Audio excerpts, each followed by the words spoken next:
Mas quais são as leis que orientam a tabela de honorários?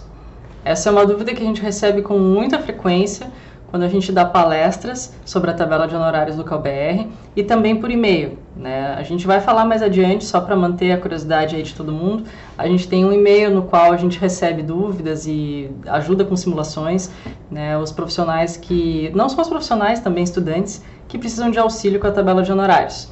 E aí, essa é uma das dúvidas campeãs de questionamento. É obrigatório utilizar a tabela? Tem alguma lei que obriga a utilizar a tabela? Como é que eu faço? Então, em primeiro lugar, a gente precisa destacar que, a partir da criação do CAL, em 2010, com a Lei 12.378, a elaboração e a aprovação de tabelas de honorários de arquitetura e urbanismo passou a ser uma incumbência do CalBR. Tá? E nesse momento frisar, o CalBR enquanto Conselho Federal, o Conselho de Arquitetura e Urbanismo do Brasil. Então não são os CAL dos estados, o CAL Rio Grande do Sul e assim sucessivamente, que criam as tabelas de honorários. Tá? Ela existe como uma iniciativa do Conselho Federal. E aí os conselhos dos estados, obviamente, auxiliam na disseminação do conhecimento, enfim, prestam um atendimento junto dos profissionais para se utilizar. Mas quem cria as tabelas e que por lei tem a incumbência de criar e aprovar tabelas de honorários de arquitetura e urbanismo é o Conselho Federal. Isso está escrito no artigo 28 da Lei 12.378, como vocês podem ver aí na tela. Então, como a gente comentou no vídeo número 1, é possível calcular com a tabela de honorários o valor de qualquer serviço que seja atribuição de arquiteto e urbanista. Então, caso vocês tenham alguma dúvida sobre quais são as atribuições dos profissionais vinculados ao CAL, deem uma olhadinha na resolução número 21 de 2012 do CalBR. Ela existe em PDF, é só largar no Google, resolução 21/2012 CalBR, que já vai aparecer.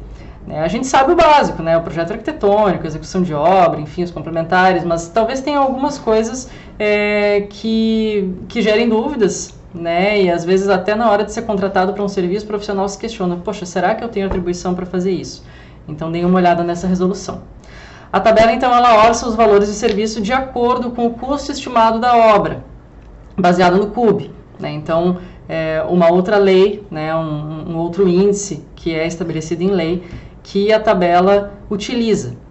Ela vai basicamente, para o caso do serviço de projeto arquitetônico, assim como alguns outros, vai orçar o custo estimado da obra e vai definir que para essa obra o projeto arquitetônico vai custar tantos por cento do custo estimado da obra.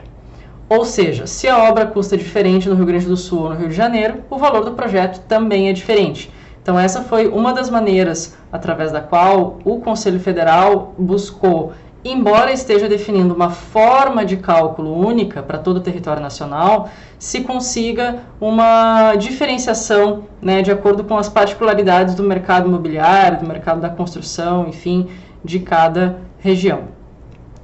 Não é obrigatório seguir a tabela. A concorrência entre profissionais é normal, a gente vive numa economia de livre mercado, então naturalmente os profissionais podem concorrer entre si, estabelecendo valores diferentes.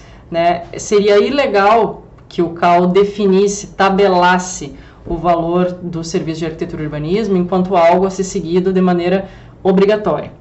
Entretanto, a prática de honorários aviltantes é uma infração ético-disciplinar. O Código de Ética e Disciplina é a resolução número 52 de 2013 do Conselho Federal. E aí a prática de honorários aviltantes, para mais ou para menos, enfim, a concorrência desleal, pode levar à aplicação de sanções caso transcorra um processo ético-disciplinar dentro do CAL. E aí, por fim, a tabela de honorários ela é, então, orientativa para os profissionais liberais. Ela é opcional para órgãos públicos em geral, quando realizam licitações. Ela pode servir de parâmetro para, a partir daí, majorar, colocar mais acima ou mais abaixo, enfim, o valor de uma licitação.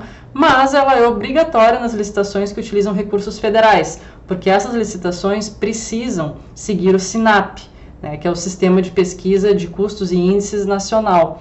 Então, como essa base de dados ela não traz qual é o valor do serviço de arquitetura e urbanismo, as licitações de recursos federais elas estão obrigadas a orçar o serviço de arquitetura e urbanismo na tabela específica da categoria, que é a tabela do CalBR.